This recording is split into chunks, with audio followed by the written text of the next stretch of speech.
pikat e tjera, unë mendoj që procesin pamjet parë u duk në mesataren e proceseve shqiptare, por dita ditës ne kemi evidentuar provat të cilat tregojnë që procesi ka qenë i deformuar dhunshëm nga partia në pushtet. Vetëm sot, Partia Demokratike, se unë të gjithë faktet që dalin i konsideroj të rëndësishme pavarësisht kush i nxjerr.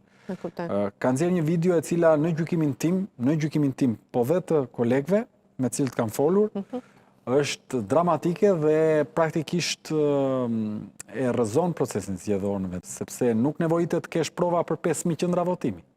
Nëse ti vërteton në një qendër plotësisht që ajo ka ndodhur, bara e provës i bie organizatorit të zgjedhjeve, që është qeveria, dhe sot ju e keni parë se si është provuar me video që një fëmijë vulloste një fletë e cila është palosur dhe e cila ka qenë jashtë sistemit të tavolinës vëzhguesve dhe të komisionerëve.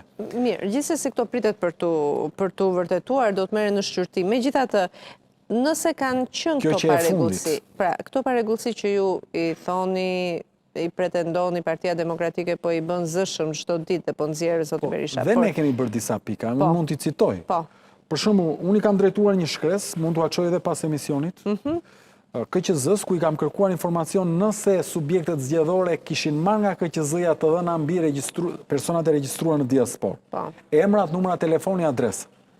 Dhe kam përgjigjen zyrtare nga KQZ-ja që më vërteton që KQZ-ja nuk ka dhënë asnjë të dhënë zyrtarisht. Nga ana tjetër, ne kemi mesazhet e dërguar nga eksponent të lartë të Partisë Socialiste dhe Partia Socialiste në Angli, dhe këte kemi dokumentuar, para ditës votimit që u drejtohet votuesve duke u thënë që ju falenderojmë që jeni regjistruar si votues nga diaspora, në emër, me numër telefoni, me të gjitha, dhe këtu ka një kresh të madh, ka një përplasje. Kur KQZ-ja thot nuk i kam dhënë zyrtarisht, atëherë ku e ke gjetur ti? Nga e ke ditur ti që ky është regjistruar dhe nga e ke ditë emrin, nga e ke ditë numrin e telefonit, do të thotë që kanë rrjedhur të dhënat. E treta, a është fakt publik që qeveria 2 ditë para zgjedhjeve lançoi faljen e 150 milion eurove gjoba? E qartë, gjobave të të tjera. Këto janë fakte që duhen thënë. Megjithatë, të gjitha këto që ju pretendoni, edhe forca tjera, mendoni që... Nuk i them këto për t'u qarmë, i them se janë fakte. Të gjitha këto, mendoni që e kanë shënjuar, e kanë deformuar procesin, apo e kanë përmbysur procesin? Pra rezultati, në qoftë se s'do t'ishin këto, do t'ishte i ndryshëm në numra, apo do t'ishte krejtësisht i ndryshëm në fitues? Që Partia Socialiste ka pasur një avantazh, kjo është e dukshme. Po që këtu ne nuk kemi arritur, edhe pas 35 viteve, të bëjmë zgjedhje të lira dhe të ndershme, ky është fakt. A më bën kjo mua që të demotivohem? Jo.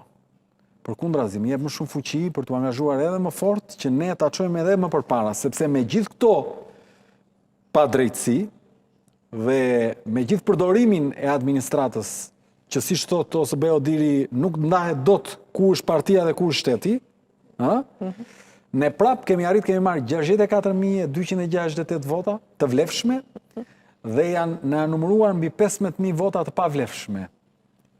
Jemi me një numër jashtëzakonisht shumë të madh votash të pavlefshme, se çfarë ka ndodhur.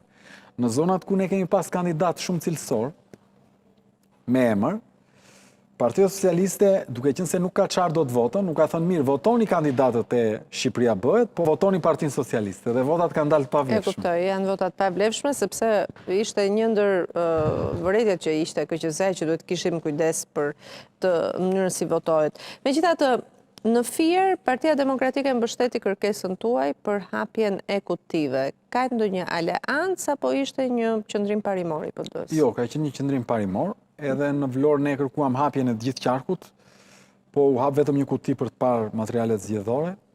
Ndërkohë në Fier do hapet i gjithë qarku.